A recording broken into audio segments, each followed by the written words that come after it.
Como sabéis, cuando se retransmite la palabra de Dios, aunque lo hacemos desde el principio, hay mucha gente que se conecta. Tenemos hermanos en Las Vegas, parte de una de nuestras iglesias allí en San Francisco. Decirles que hoy hemos abierto un nuevo lugar de culto en la ciudad de Orlando, en Florida, ¿sí? Así que ellos están en este momento en directo, también por primera vez con nosotros. Había hermanos por diferentes partes de la ciudad, pero nos hemos puesto de acuerdo, hemos alquilado una iglesia que no la usan a esta hora, y entonces es la primera vez que los hermanos de Orlando, allí en Florida, se juntan para seguir la retransmisión de este culto en directo. Y habíamos hablado con una universidad en Miami para que nos alquilara un salón precioso, ya estaba todo prácticamente apalabrado, pero nos han comunicado que los maestros, los profesores de la universidad, pues han decidido no alquilarnos el salón de culto porque no quieren correr alto riesgo. No quieren alquilar lugares para hacer reuniones porque está el ambiente un poquito caldeado, y entonces hemos tenido que posponer nuestras reuniones en esa universidad y estamos buscando otro lugar para, Dios mediante, comenzar también en breve en la zona de Miami, también reuniones con muchos hermanos que tenemos por allí. Y quisiera que en esta tarde, pues como siempre les pido, ¿no? Y como siempre veo que es así, estemos muy atentos a la palabra que voy a compartir con ustedes en esta tarde, que va también un poco en la línea y en la temática de los últimos mensajes, puesto que estamos viviendo tiempos muy interesantes, Y solamente la palabra de Dios es nuestra fuente fidedigna de información, y a ella nos ceñimos sabiendo que Dios todo lo que quiere que sepamos lo ha revelado y escrito en su palabra. Y lo que no quiere que sepamos, por el motivo que sea, pues no nos lo ha dejado en su palabra, y eso no nos tiene que perturbar, sino lo que tenemos que hacer es ocuparnos en saber lo que dicen las Sagradas Escrituras, sobre todo lo relacionado con lo profético de los últimos tiempos. Estoy leyendo y leyendo otra vez las profecías que se encuentran en Daniel, que él dice la Biblia que las escribía pero no las entendía. Incluso en algunas ocasiones se le dice: escríbelas, séllalas, porque esto no es para tu tiempo. Esto es algo que yo te revelo a ti para que quede registro, pero esto es algo que ha de acontecer en los últimos días, en los postreros tiempos. ¿Y quién no sabe que ya estamos en esos postreros días? Cualquier musulmán le pregunta si ellos saben que estamos en los últimos tiempos. A cualquier judío, a cualquier cristiano con dos dedos de frente, incluso a aquellas personas que no se definen como nada, pero te dicen, por ejemplo, cuando te los encuentras en la calle: esto va a reventar por algún lado, esto ya no aguanta más, algo va a pasar. Bueno, gracias al Señor, nosotros los creyentes podemos estar en paz en medio de la tormenta, porque sabemos lo que va a suceder, y para eso tenemos la palabra de Dios. Oramos en esta tarde, queridos hermanos, pidiendo la bendición de nuestro Dios para este mensaje. Te damos muchas gracias, Señor, una vez más, por esta oportunidad que nos das de aprender, de conocer las cosas que tú has dejado en tu palabra para mantenernos firmes en la fe, para saber cómo actuar, cómo comportarnos en estos tiempos peligrosos y difíciles en los cuales nos ha tocado vivir. Señor, abre nuestro entendimiento para que podamos comprender tu palabra y podamos en esta tarde, Señor, ser fortalecidos en nuestra fe, en nuestra comunión contigo, y que esta palabra sea de bendición para todos los que la van a escuchar, tanto hoy como en cualquier otro momento. Nos ponemos en tus manos y pedimos tu bendición en el nombre de Jesús. Y amén, y amén. Yo lo primero que me gustaría pedirles a todos ustedes, no solamente los que están aquí reunidos, sino también los que están en sus hogares y los que después van a ver estas reuniones.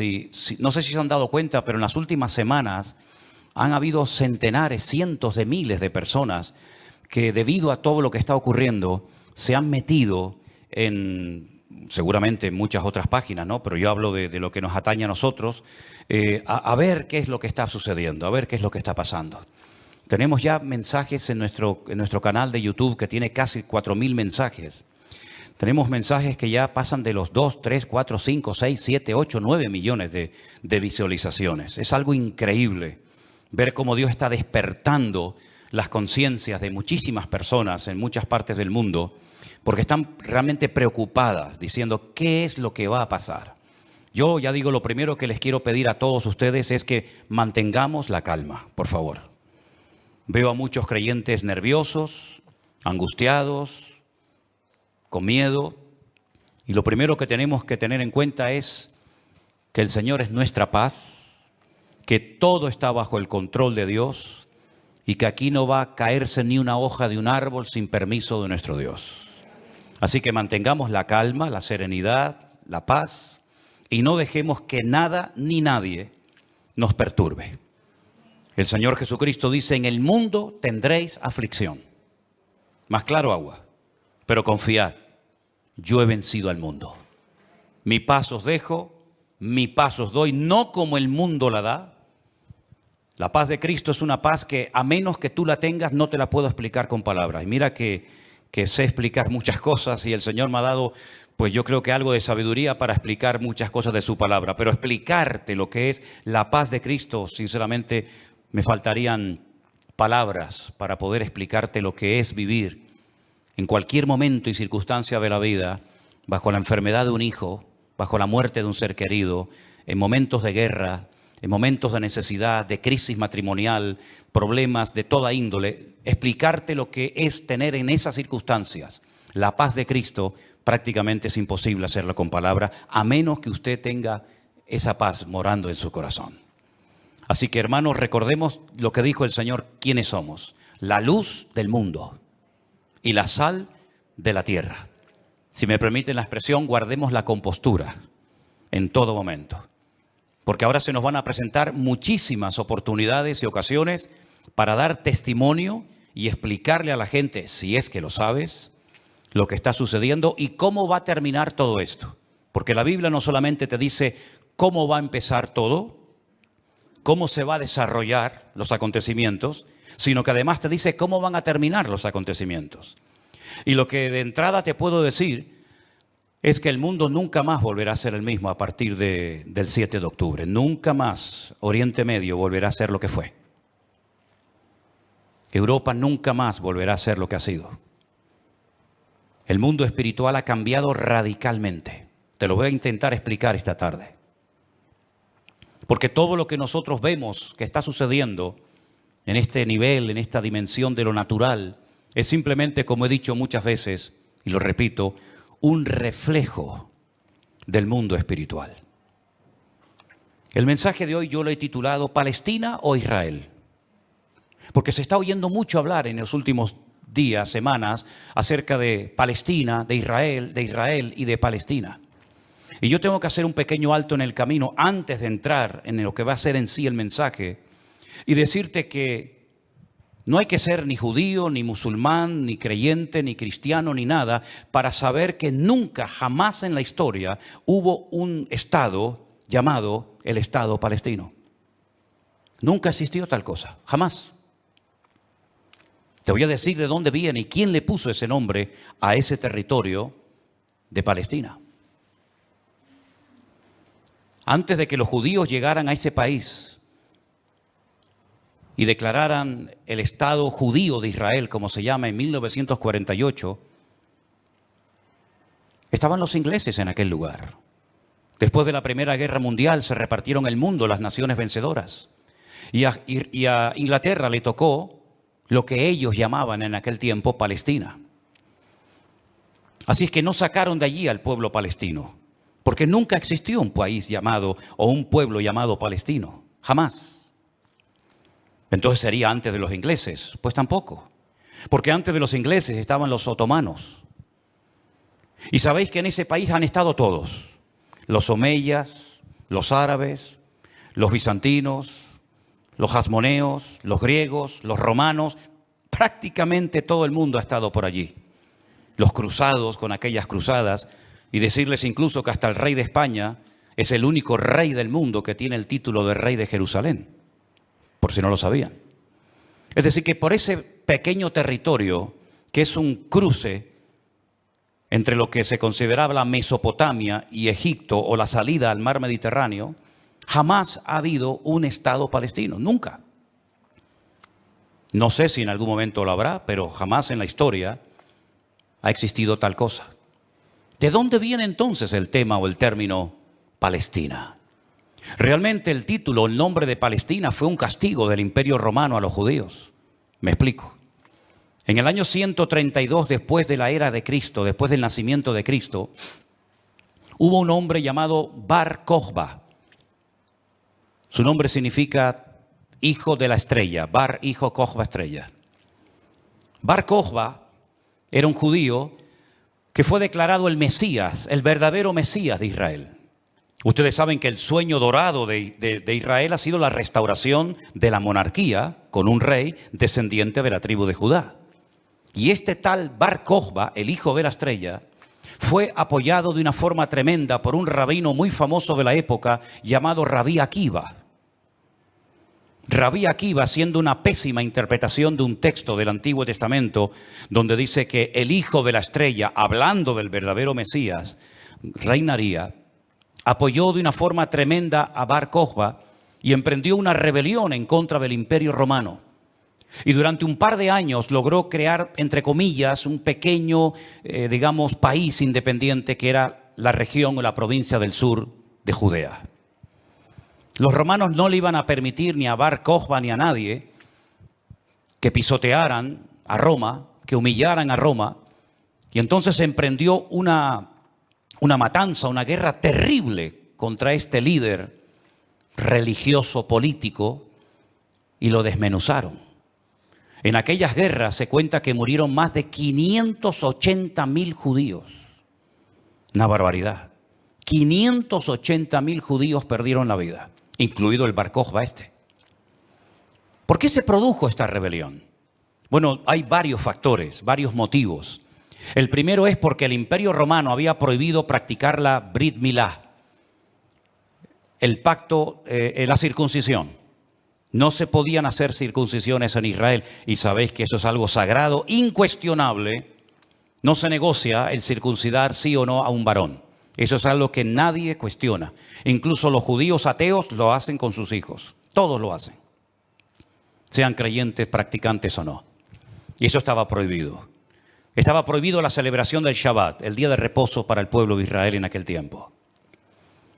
Estaba prohibido enseñar Torah, enseñar la ley de Moisés, celebrar las fiestas. Y para colmo, como ya Jerusalén había sido destruida, totalmente destruida en el año 70 por el hijo del emperador Vespasiano, Tito, la destruyó y cumplió la profecía que Cristo había dicho en Mateo capítulo 24. ¿Veis todo esto? No quedará piedra sobre piedra que no sea destruida. En el año 70 se cumplió literalmente esa palabra profética que Cristo le había dicho a sus discípulos y que la encontramos en Mateo 24. Y la ciudad de Jerusalén fue destruida completamente, incluido lógicamente el templo. Los tesoros del templo, que eran incalculables, se llevaron a Roma. Y su padre, Vespasiano, construyó un templo, pero a la muerte, el famoso Coliseo Romano, que todavía lo pueden visitar los que quieran. Y para hacer una conmemoración de esta victoria, entrando o muy cerca del Coliseo Romano está el Arco del Triunfo de Tito, por donde les desfilaron las legiones romanas, humillando a los judíos que se los llevaban por miles y centenares a Roma para ser lanzados al circo romano, crucificados, etcétera, etcétera. No solamente ocurrió eso, sino que para más INRI, para más humillación, lo que hizo el emperador Adriano fue cambiarle el nombre a la ciudad de Jerusalén. Subió a lo alto de donde estaba el templo, que es el monte Moriah, donde actualmente está el Domo de la Roca, y al lado la mezquita famosa de Al-Aqsa. Y allí puso un templo a Júpiter, una de las divinidades más adoradas y queridas de Roma. Y le cambió el nombre de Jerusalén por Aelia Capitolina. Y ese fue el nombre que le pusieron. Esto fue una humillación tan grande que no pudieron soportar semejante humillación parte de la tribu de Judá que estaba todavía en aquel tiempo allí, que decidieron emprender una rebelión en contra de Roma. Y en el 132, este hombre, Bar Kokhba, se atrevió a plantarle cara al Imperio Romano. Y durante un par de años tuvo, éxito, pero finalmente fue despedazada y arrasada completamente ese país. El rabino que la apoyó Rabí Akiva lo llevaron a Cesarea la Marítima. Digo la Marítima porque sabéis que en los tiempos de la Biblia había dos ciudades que se llamaban Cesarea, Cesarea de Filipo al norte y Cesarea la Marítima al lado del mar Mediterráneo. Y allí con peines de hierro al rojo vivo le arrancaron toda la piel y lo torturaron hasta la muerte a Rabí Akiva. Y ya se acabó cualquier otra posibilidad de rebelarse, de levantarse contra el Imperio Romano. Queda un pequeño reducto de judíos, rebeldes, pero bueno, ese es tema para otro día. Y entonces, para humillar más a ese país, para que nunca nadie pudiera recordar que un día hubo una ciudad llamada Jerusalén, que ahora se iba a llamar, ya hacía años que se llamaba Elia Capitolina, al país se le puso Filistea, tierra de filisteos. Y de ahí viene la palabra, el origen de la palabra Palestina. Fue un castigo de Roma a los judíos para que nunca más nadie pudiera echar de menos un país llamado Israel. Y esa es la historia del nombre Palestina. Y por allí, ya digo, han pasado todas las civilizaciones, culturas, religiones, imperios, cruzados, etcétera, etcétera. Pero nunca, a pesar de que Roma le puso a ese país Palestina o tierra de filisteos, jamás hubo un estado propio, gobernado, libre, independiente, llamado el Estado de Palestina. Jamás lo ha habido, nunca. Y no hay ni que ser cristiano para entender esto. Cualquier persona lo sabe perfectamente. Por lo tanto, cuando hace unos días un señor dijo que Jesús era palestino, yo le pediría a los que son de ese país que se pongan en contacto con su embajador o con su presidente y le corrijan a este señor, porque Palestina no existía en la época del Señor Jesús. Hay que decirle a este señor que Jesús era de la tribu de Judá. Su padre y su madre, que están sus árbol genealógico en la Biblia, Mateo capítulo 1, Lucas capítulo 3, eran descendientes de la tribu de Judá, que a su vez estaba entroncada con la casa real del rey David. ¿Y quién era David? Era de la tribu de Judá. Su papá se llamó Isaí. El padre de Isaí fue Obed. El padre de Obed fue Booz. Y Booz era el hijo de Rahab, que se casó con Salmón, que era del pueblo de Israel. Por lo tanto, Jesús era judío. Por eso lo circuncidaron a los 8 días. Por eso subía a Jerusalén 3 veces al año, para celebrar las fiestas que la Torá de Moisés indicaba que tenían que subir a Jerusalén. Por eso Jesús nunca fue a una mezquita. Siempre fue a sinagogas. Porque ni siquiera las mezquitas, el Islam, existía en la época de Jesús. Sino que tendrían que pasar más de 600 años, más de 6 siglos y medio, hasta que naciera el Islam. Que por cierto significa sumisión. ¿A quién?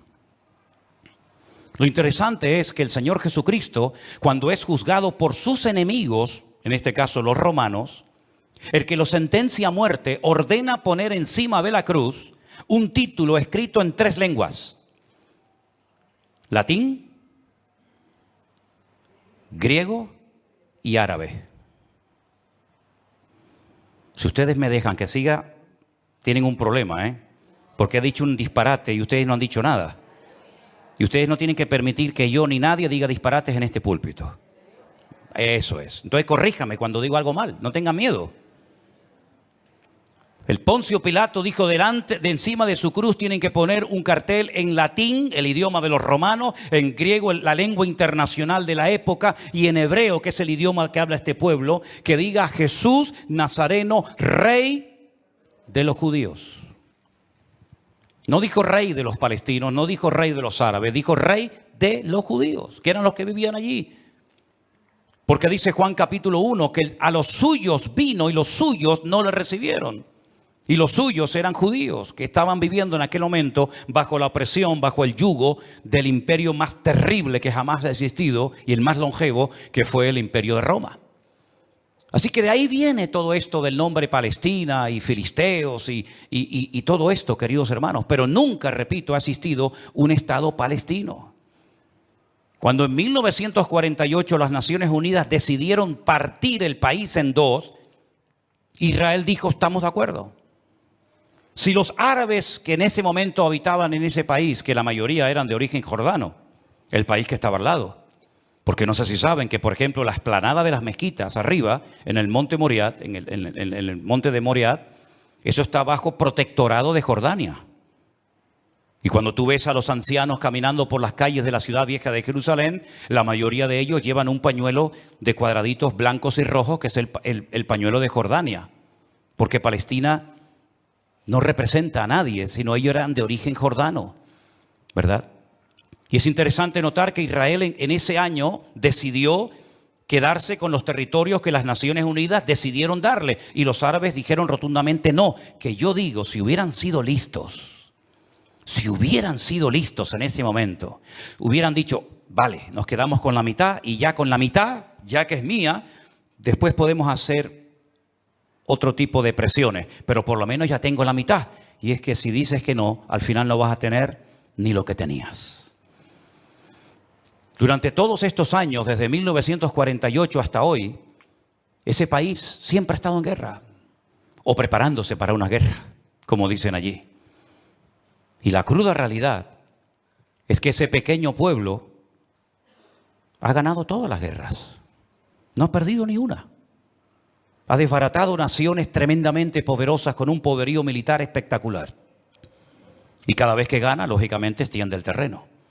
No podían entrar los judíos a la ciudad vieja de Jerusalén. ¿Saben la tortura que es para un judío estar viviendo en Jerusalén y no dejarte entrar a la ciudad de Jerusalén y poder acercarte y tocar el Kotel Hamarabí, el muro de los lamentos para orar a Dios? No podían hacerlo. Desde 1948, que entraron allí, hasta 1967, en la guerra famosa de los 6 días, los judíos veían de lejos. Por eso cuando ustedes van a Jerusalén se van a dar cuenta que las casas que están más en alto son las que le permitían al judío poder ver el monte del templo, porque no podían acercarse a tocarlo, ni a mirarlo. Y no solamente desde 1948, desde hace muchos siglos tampoco podían estar allí. Y al final recuperaron la ciudad de Jerusalén. Pero todas y cada una de estas guerras siempre ha cambiado la atmósfera, el mundo espiritual, siempre. Porque algo que tenemos que tener presente es que el mundo natural refleja lo que está pasando en el mundo espiritual, ni más ni menos. Y me gustaría con algunos textos de la Biblia demostrarles que el mundo espiritual es tan real como este mundo en el cual nos movemos tú y yo como pez en el agua. En el libro de Daniel, en el Antiguo Testamento, este hombre está cautivo en Babilonia. Las tribus del sur, Judá y Benjamín, han sido derrotadas, han sido humilladas por las tropas de un tal rey Nabucodonosor. Son llevadas cautivas por 70 años a Babilonia. Algunos se preguntarán, ¿y por qué fueron llevados cautivos a Babilonia justamente 70 años? Bueno, primeramente por su desobediencia, por su rebeldía, por no haber querido arrepentirse. Muchas veces el Señor le mostró a Ezequiel en visión los pecados terribles que ellos hacían en la intimidad, que nadie los sabía, pero que Dios los conocía perfectamente. Y dice que se lo llevaba en visión y le decía, métete por el agujero de esa pared y mira lo que están haciendo ahí adentro, a ver si no son dignos de mi ira y de mi juicio, ¿verdad? Y por 70 años son llevados a Babilonia para que la tierra descanse en una celebración que todavía, en una ley que todavía los religiosos, los agricultores religiosos practican, otros no. Y es la ley de la Shemitah. La Shemitah es una ley que obliga al agricultor, al que se dedica a los labores del campo, a dejar reposar la tierra un año entero. No se puede trabajar la tierra. Nosotros estuvimos este año, creo que fue este año, el año pasado, y veíamos muchos campos muy bonitos, muy bien arados, muy bien trabajados, y otros campos totalmente como abandonados, llenos de malas hierbas, y nos decían, estos son los campos de los agricultores religiosos que no van a trabajar durante este año. Por la ley de la Shemitah, que es el descanso de la tierra. Dios preparó un día a la semana para el descanso del hombre, para que usted no sea una máquina de trabajar y trabajar y trabajar, sino que también reconozca que hay un Dios que creó el universo, la tierra, y nos da la familia y los hijos para disfrutar, y no que usted se ponga con 70, 80 o más años de la vida y lo único que ha hecho en toda su vida es pagar deuda, comprar cosas y trabajar ¿verdad? Como un esclavo, y al final se le fue la vida trabajando Cuando el Señor dice, detente, cesa toda actividad y descansa como mínimo tú, tus empleados, tus bestias, tus animales durante un día a la semana. Y así reconocen la obra creadora de Dios y así renuevas tu fuerza para empezar una nueva semana con la bendición de Dios. Pero también la tierra, el Señor la cuida, porque dice la Biblia que la tierra es de Dios, no es del hombre. La tierra de Israel no es de los judíos. La tierra de Israel, ese territorio tan pequeñito, no es de los palestinos. ¿Quién es el dueño de la tierra? Es Dios, lo dice en su palabra. Del Señor es la tierra y su plenitud. Y dice la Biblia que durante los 490 años que vivieron allí cuando entraron con Josué, nunca cumplieron la ley del reposo de la tierra. Por lo tanto, la tierra necesitaba descansar 70 años. 70 por 7, ¿cuánto es? 490. Después de los 70 años de cautiverio, logran volver otra vez a su país, restauran el muro, restauran la ciudad, restauran el templo, vuelven otra vez a la vida normal, digamos. Pero sin embargo, antes de salir, hay un hombre llamado Daniel que escribió un libro extraordinario, donde él nos habla de cosas que habían ocurrido, que les habían llevado a esta situación terrible, y cosas que iban a ocurrir en el futuro. Pero una de las cosas que Daniel cuenta muy interesante es el conflicto, la guerra, la realidad del mundo espiritual. Por ejemplo, podríamos leer muchos pasajes, pero en Daniel capítulo 10, a partir del versículo 12, la palabra de Dios dice así. Entonces me dijo, Daniel, no temas, porque desde el primer día que dispusiste tu corazón a entender y a humillarte en la presencia de tu Dios, fueron oídas tus palabras y a causa de tus palabras yo he venido. Está hablando con un ángel que se le ha presentado a Daniel, ¿sí? Mas el príncipe del reino de Persia se me opuso durante 21 días. Pero he aquí Miguel, uno de los principales príncipes, vino para ayudarme y quedé allí con los reyes de Persia. Intentaremos explicar esto lo mejor posible. He venido para hacerte saber lo que ha de venir a tu pueblo en los postreros días. Porque la visión es para esos días. No es para el tiempo de Daniel, es para los postreros, los tiempos finales. Mientras me decía estas palabras, estaba yo con los ojos puestos en tierra, enmudecido. Pero he aquí uno con semejanza de hijo de hombre tocó mis labios. Entonces abrí mi boca y hablé y dije al que estaba delante de mí, Señor mío, con la visión me han sobrevenido dolores y no me queda fuerza. ¿Cómo pues podrá el siervo de mi Señor hablar con mi Señor? Porque al instante me faltó la fuerza y no me quedó aliento. Y aquel que tenía semejanza de hombre me tocó otra vez y me fortaleció y me dijo, muy amado, no temas, la paz sea contigo, esfuérzate y aliéntate. Y mientras él me hablaba, recobré las fuerzas y dije, hable mi Señor, porque me has fortalecido. Y me dijo, ¿sabes por qué he venido a ti? Pues ahora tengo que volver para pelear contra el príncipe de Persia. Y al terminar con él, con el príncipe de Grecia, que vendrá. Pero yo te declararé lo que está escrito en el libro de la verdad, y ninguno me ayuda contra ellos sino Miguel, vuestro príncipe. Aquí está hablando de príncipe, el príncipe de Grecia, el príncipe de Persia. Habla de un arcángel tremendamente poderoso que aparece en pocas ocasiones en la Biblia llamado Miguel, que dice que es el príncipe que protege al pueblo de Israel de ser aniquilado y destruido. Porque una cosa que les quiero decir y que os quede clara, y me da igual si estáis de acuerdo o no, me da igual, créame, pero te lo tengo que decir. Recientemente se le preguntaron a altas autoridades de Hamás y le dijeron, si pudierais elegir entre tener todo el Estado de Israel, todo el territorio, de norte a sur y de este a oeste para ustedes, o la destrucción, la aniquilación total y absoluta del pueblo de Israel, ¿qué elegiríais? ¿Sabe la respuesta, no? Preferimos que no exista ni un solo judío sobre la faz de la tierra antes de quedarnos con todo su territorio. Porque no es que quieren quedarse con todo el territorio, es que quieren arrojar al mar o al desierto para que muera toda la población de Israel, que en este momento está alrededor de unos 15 millones de personas más o menos repartidas en varias naciones de la tierra. ¿Quién puede negociar con alguien que te quiere matar? ¿Quién puede negociar con alguien que viola a tus hijos y los quema delante de tu presencia?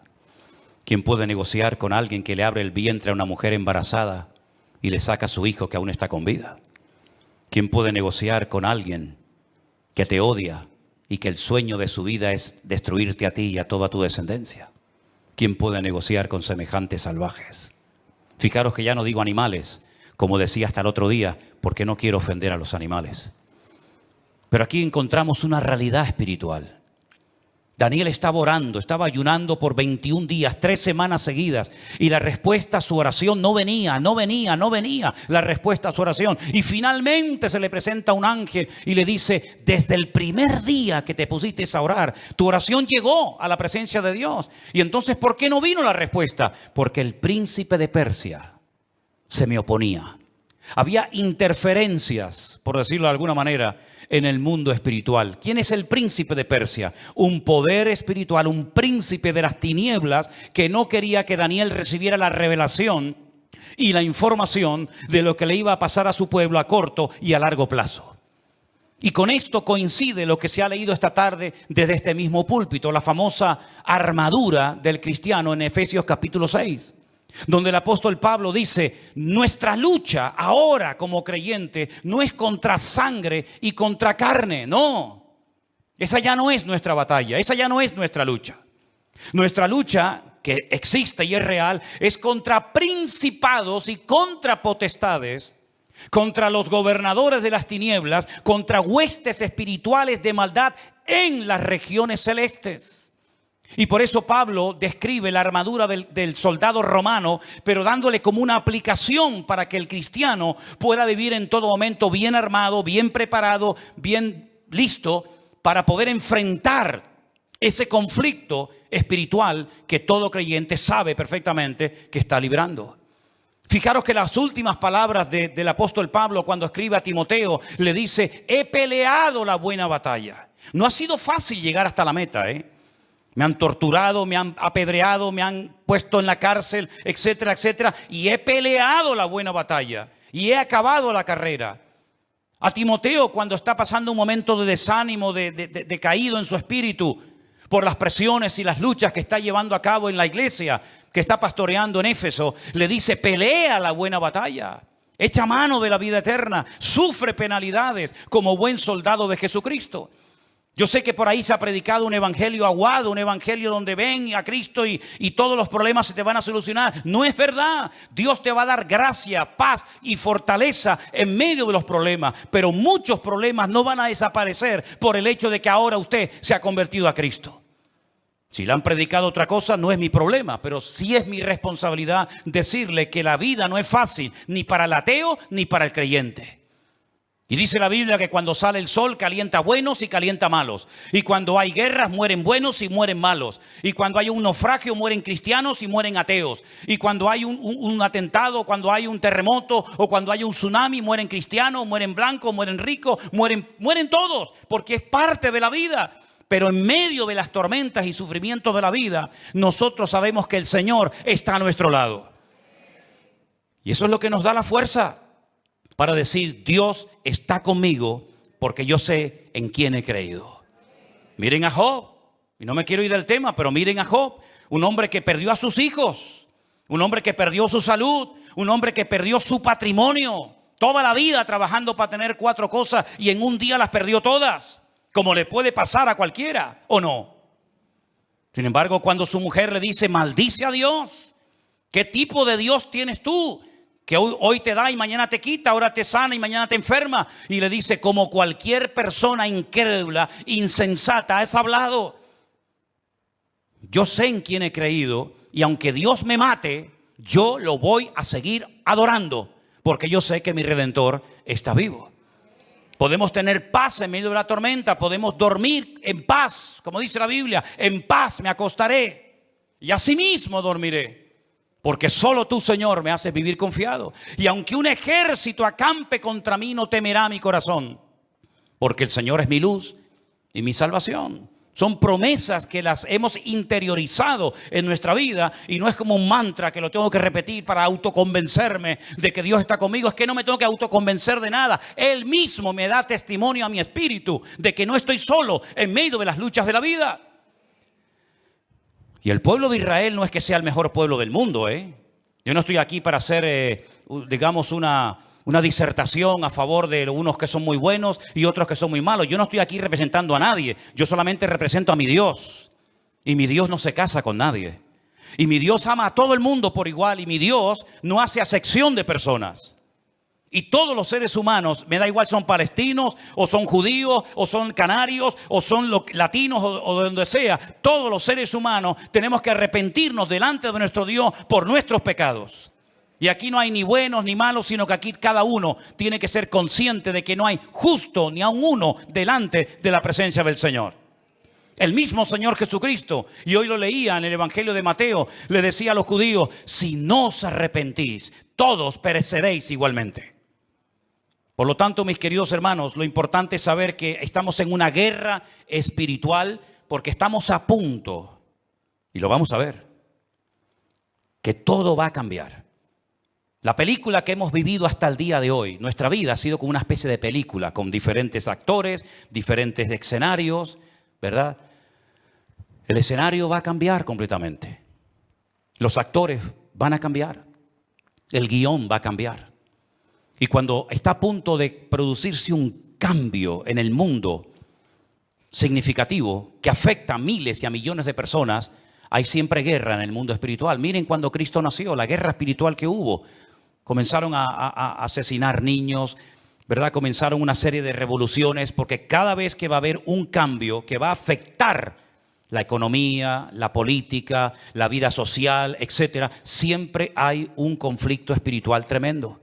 Daniel estaba orando porque quedaba pocos años, poco tiempo, probablemente estaba por el año 68, máximo al 69 de la liberación, ¿verdad?, del pueblo, y Daniel estaba no preocupado, pero sí indagando, leyendo las escrituras, orando y ayunando, porque sabía que se avecinaba, se oteaba en el horizonte un cambio tremendamente significativo. Miles de personas por fin iban a poder volver otra vez a su país. Iba a haber una masa de gente que iba a ir de un lugar a otro. Y esos cambios, hermano, no se producen por casualidad. Esto que estamos viendo, que ayer llegaron 1000 al Hierro, el otro día 600 a Lanzarote, el otro día no sé cuántos al Hierro, todo eso no es producto de la casualidad. Satanás está cambiando la escena mundial.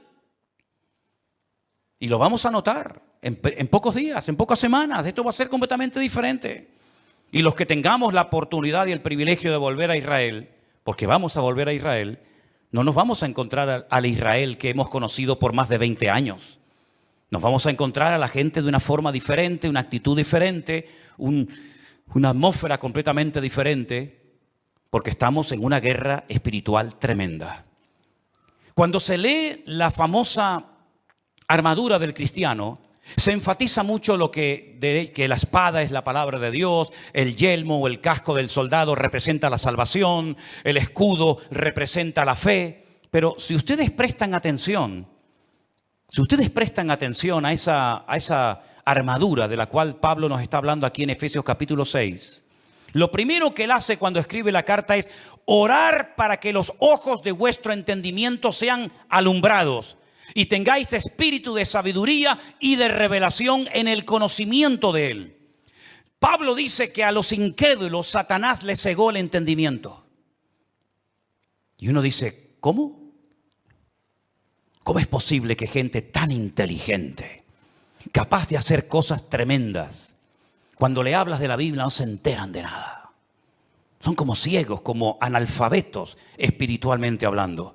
Capaz que el tipo es un matemático, un científico espectacular, pero cuando le hablas de las cosas del reino, de las cosas espirituales, dice que para él son locura, no las entiende. Yo incluso he hablado con muchísimos rabinos judíos que se saben libros de memoria de la Biblia y les he hablado, por ejemplo, de Daniel y me dicen literalmente, no entiendo lo que estoy leyendo, no lo entiendo. Y uno se queda sorprendido porque se cumple lo que dijo Isaías. Dale esto al que sabe leer y te dirá, no lo entiendo. Y Pablo dice que esta armadura representa la verdad, la justicia, la paz, la fe, la salvación y la palabra de Dios. Fíjate qué palabras tan interesantes. Dice que ceñid vuestros lomos con la verdad, con la coraza de justicia, calzados los pies con el apresto del evangelio de la paz, coger el escudo de la fe, tomad el yelmo de la salvación y la espada del Espíritu, que es la palabra de Dios. Estas 6 cosas, estos 6 elementos están en el punto de mira de Satanás para arrancarlos de nuestra sociedad de un plumazo. Quiere cambiar la verdad en mentira y convertir la mentira en verdad. Si no, sal por la calle hoy en día y pregunta cosas que tienen que ver ya no con la fe, sino con el sentido común. Y te vas a dar cuenta que hay gente que cree en mentiras creyendo 100% que son grandes verdades. Y las grandes verdades las cuestionan y las echan a un lado porque dicen, eso no es verdad, eso es mentira. Esa es una de las estrategias del diablo, bombardear, dinamitar las escuelas, las universidades, incluso también, como no, las iglesias, la familia, los gobiernos, la política, el arte, la pintura, la literatura, todo, para que al final la sociedad siga creyendo más en las mentiras que en las verdades. ¿Quién enseñó que para ir al cielo hay que explotarse? Es una gran mentira. Pero 1.000 millones creen que es una gran verdad. Aquí vino hace poco una persona que me decía, ¿cómo es posible que ustedes crean que la tierra es redonda si la tierra es plana? Y decía, pero ¿me está hablando en serio este hombre?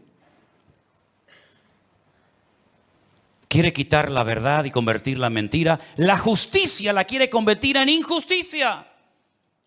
De hecho, muchas veces hay más sentido común, más sentido de la justicia en la calle, en la sociedad, hablando en una cafetería o en un bar, que cuando ves un acto supuestamente de justicia, que es una tremenda injusticia. Cuando a una persona se le meten en su hogar y no los puedes echar porque no tienen dónde vivir. Y no les puedes cortar la luz y el agua porque es un delito si le corto a un ocupa en mi casa la luz y el agua. Y han convertido la justicia en injusticia. Ya no tiene derechos el propietario, ahora tiene derechos el que usurpa la propiedad ajena. ¿Eso es una justicia? ¿Eso es justicia? Quiere cambiar la paz en guerra, cosa que sabe hacer perfectamente. La fe en incredulidad, la salvación en muerte y en desesperación eterna, y la palabra de Dios por cualquier cuento que cuenten por ahí.